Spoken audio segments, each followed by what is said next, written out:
teen texting and driving. Nikki had just bought her son a brand new iPhone. He had just begun driving. She thought as a mother presenting the rules to him that he would abide by them. She now realizes that those rules were what cost him his life. One of the rules that she set and made sure that her son understood was the fact that if she called or texted him, he was to respond. On January 31st, around 1:43 p.m., Gage read a text from his mother. That would be the last text that he would ever read. The text simply read, "Where are you?" That text ended his life. Gage went around a corner, losing control from overcorrecting, crossed the center line to run off the left shoulder and crashing into two trees. According to ESPN's article titled, "Mother Who Lost Son to Distracted Driver Urges Friends to Put Down the Phone." Gage suffered severe head injuries and 2 days later died because of those injuries. Out of the forms of distractions for teen drivers, 12% of those are due to crashes because of use of cell phone. According to the AA poll, 94% of teen drivers acknowledge the dangers of texting and driving. 35% still do it. 21% of teen drivers involved in fatal accidents were distracted by cell phones. In spring 2017, the number of cell phone users in the United States was 237.72 million, according to a statistic portal. An article titled 100 Distracted Driving Facts and Statistics for 2018, published April 5th, stated that when you send a text, your eyes are off the road for about 5 seconds. It takes less than 5 seconds to drive across the football field. I want to tell you what texting and driving does to the brain and how it slows down the process. I want to share with you the deaths that have happened.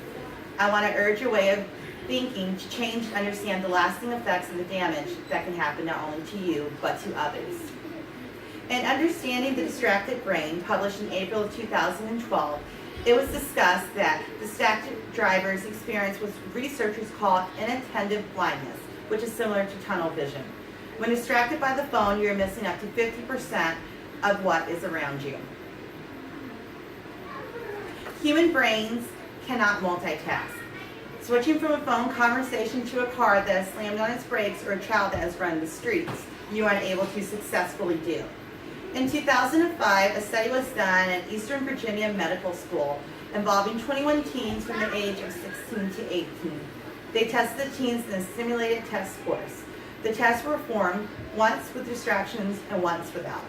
They concluded that the teens drove erratically when they were distracted by their phones. The teens were either making a phone call, sending or receiving a text, or changing a song. This was explained in the National Safety Council.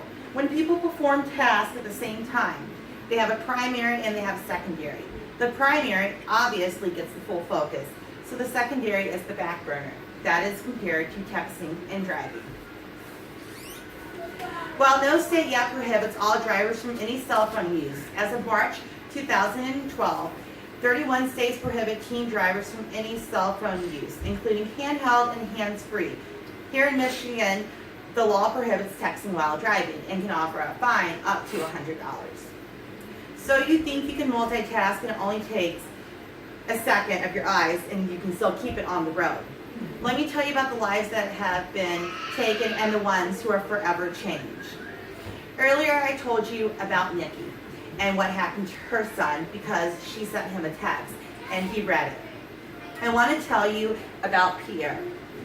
In April 2017, Fox Channel 5 covered a story about Pierre.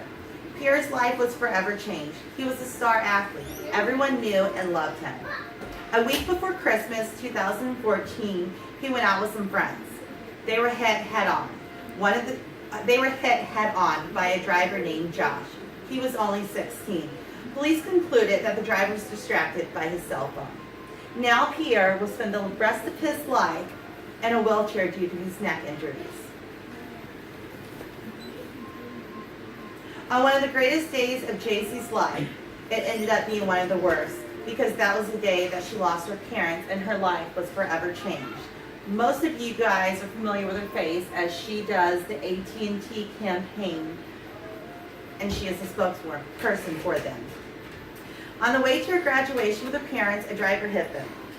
The driver that hit her mom and dad was a teenager who wasn't paying attention to the road, but instead his phone, hitting and killing JC's parents and leaving her partially paralyzed.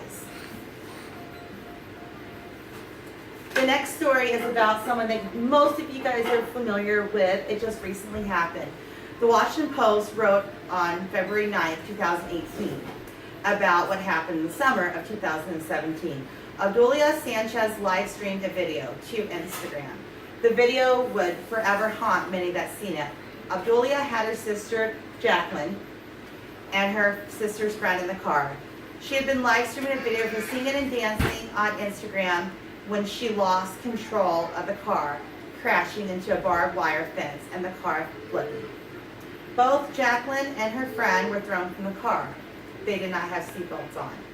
Jacqueline was 14, about to celebrate her 15th birthday, but she would never make it to her 15th. What most teenagers fail to see is that when you take the risk of picking up a phone to read a text or send one, or even send a quick snap, you're not only risking your life, but you're risking the life of others. Obdulia Sanchez was able to be saved, walked away with minor scratches, but will spend the rest of her life now in jail for her live streaming and costing her sister's life. As the number of deaths keep on growing from teen texting and driving, so did the stories of how the accidents happened. From teens telling of how they survived, like JC and Pierre, and those teens dealing with the hurt, like those two who are now paralyzed, to the ones like Gage and like Jacqueline who are now dead. 9 people in the U.S. are killed each day because of crashes from a distracted driver. This does not include how many are left paralyzed, how many lives are taken from those who are texting and driving. Again, it takes 5 seconds for you to lose control. What are you going to do today to stop this cycle? Are you going to continue to pick up that phone?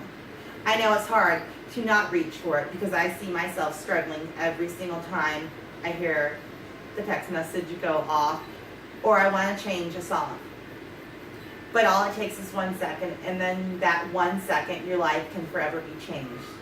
Today, many teens have signed up and joined the pledge, It Can Wait, by AT&T, pledging to put down that phone while in the car. Most cell phones now help to aid with that because they have a direct message that you can switch to when driving, where it sends out an automatic text saying, I can't answer, I am driving. Or you can simply turn your phone off while you're in the car. Can you teens commit to doing this, to changing and maybe possibly saving someone's lives?